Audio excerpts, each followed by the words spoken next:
East Africa is a home to about 300 million people. And all these people need goods and services to reach them easily and fastly. And the only way to do this is through the standard gauge railway. Back then in 2013, the government of Uganda, the government of Kenya, and that of Tanzania sat down and said, how can we boost regional trade? How can we ease transportation of goods within the East African region? They came up with a resolution, which was the construction of the standard gauge railway. And Kenya started off theirs, and they have completed their stretch from Mombasa to the Ugandan border at Malaba. Even Tanzania has done the same. They have constructed their standard gauge railway. Now Uganda has not yet constructed its standard gauge railway. On Monday, Uganda signed a deal with a Turkish firm called Yapi Makezi. And Uganda said, we are going to use our own money. Back then in 2015, Uganda had signed a contract with the Chinese Harbor Company that was going to construct the standard gauge railway and had promised to get money from the Chinese government and come and fund the Ugandan standard gauge railway. But the deal failed. I don't know why. Now Uganda said we are going to use our export credit. We are going to use our export credit, and some companies back here home are going to fund this standard gauge railway. We are going to use our own export credit, fund the standard gauge railway.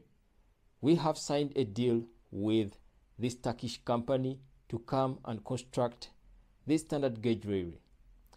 And in November of this very year, 2024, this construction of the standard gauge railway is going to be flagged off. I think Ugandans should be happy for this. Uganda is constructing many projects, especially in 2024. I don't know whether you have noticed that. Beginning from 2000 and around 2021, we have had very many I think 2018, very many projects have been running on. We had the Entebbe Express Highway, we had the Kampala Flyover, we had the Northern Bypass. We had very many highways being constructed. Uganda is trying to construct a very good reliable transport system.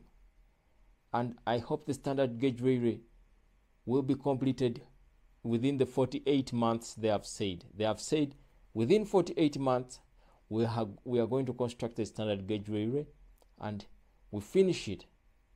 So it is starting off in November, and within 48 months it will be completed. It is going to cost about 2.7 billion euros, which is about 10.8 trillion Uganda shillings, which is also about $3 billion. And the government of Uganda is funding this by itself. They are not using any other support from any other government. They had resorted to China in 2015, but the deal, I think, failed. And now they're saying we are using our export credit to fund this project. This project is going to cover a section from Kampala, the capital city of Uganda, up to Malaba border. That is about 272 kilometers.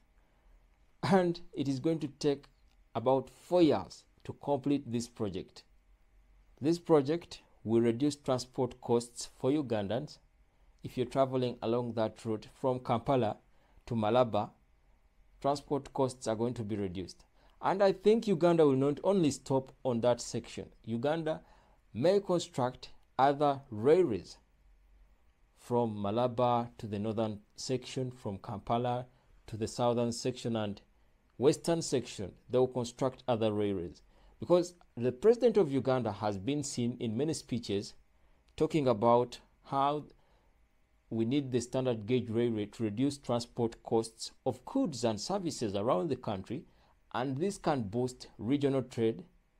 And if you want to export goods, if you want to import goods or export goods, mainly exporting goods, the standard gauge railway is an option for you to reduce transport costs, because transport cost is one of the problems that affects trade.